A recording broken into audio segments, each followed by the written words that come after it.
Gwenllian Prifweithredwr Mudiad Meithrin ydw i. Mae heddiw ddiwrnod pwysig, mae o'n benllanw cyfnod o ymgynghori, o drafod ac o glywed mwy ynglyn â strategaeth iaith Llywodraeth Cymru ynglyn â chael miliwn o siaradwyr Cymraeg erbyn y flwyddyn 2050. Mae'r Llywodraeth wedi cyhoeddi i strategaeth ynghyd â rhaglen waith ar gyfer y cyfnod nesaf yn arwain i fyny at y flwyddyn 2021. Roeddwn ni wedi gobeithio y bydda y blynyddoedd cynnar yn cael cydnabyddiaeth ddyledus, ac mae'n braf gallu dweud bod hynny yn sicr yn thema sydd yn amlwg iawn yn y strategaeth ac yn y rhaglen waith. Da ni'n Mudiad Meithrin wrth yn bodde wrth gwrs fod holl weithgaredd Cymraeg i blant, y Cylchoedd TAV, y Cylchoedd Meithrin ac yn y blaen yn cael cydnabyddiaeth oherwydd dyma y bont, os liciwch chi, neu'r cam cyntaf tuag at dderbyn addysg drwy gyfrwng y Gymraeg i filoedd o blant ledled Cymru. Wrth gwrs, da ni eisiau gweld pob plentyn yng Nghymru yn gallu meinteisio ar ofal ac addysg cyfrwng Cymraeg, ac mae cael miliwn o siaradwyr Cymraeg erbyn y flwyddyn 2050 yn sicr yn rhoi her i ni gyd feddwl am pa fath o gama gwahanol, pa fath o weithgaredd newydd sydd ei angen mwyn gallu diwallu y bylchau yna sydd yn bodoli ledled Cymru. Felly, da ni wedi bod yn cyfathrebu gyda'n aelodau. Dyma gopi o'n cylchlythyr yr Haf sydd yn cael ei ddosbarthu Cylchoedd TAV a Chylchoedd Meithrin.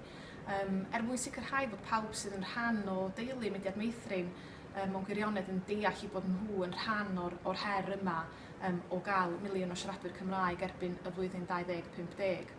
Da ni'n bles iawn o weld fod yna bwyslais ar greu darpariaethau neu Cylchoedd Meithrin newydd yn y strategaeth a'r rhaglen waith. Da ni'n hapus dros ben fod yna gyfeiriad at y cynnig gofal plant ar ddarpariaeth 30 awr oherwydd mae hwnnw'n mynd i gael dylanwad mawr iawn ar ddewisiadau gofal mae rhieni'n gwneud, ac o bosib yn mynd i fod yn symboliad i weld mwy o blant yn diweddu mewn addysg Gymraeg oherwydd i bod nhw wedi cychwyn ar eu taith iaith yn y Cylch Meithrin.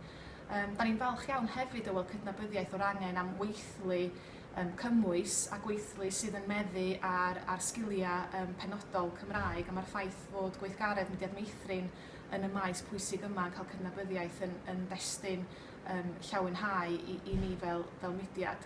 Felly, yr hyn sy'n amlwg ydy fod yna lot fawr o waith ar y gweill.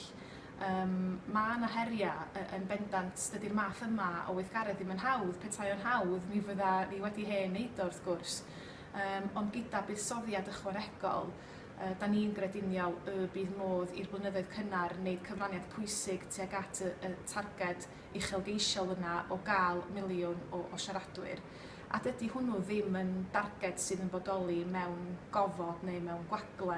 Mae yna gynllun gweithredu, mae yna raglen waith pendant mewn lle bellach, ac felly fydd rhaid i ni fonitro a gwerthuso cynnydd dros y cyfnod nesaf yma, rhyw 2 mlynedd a hanner yn arwain i fyny at 2021 mwyn gweld pa gamau sydd wedi cyflawni ar y daith.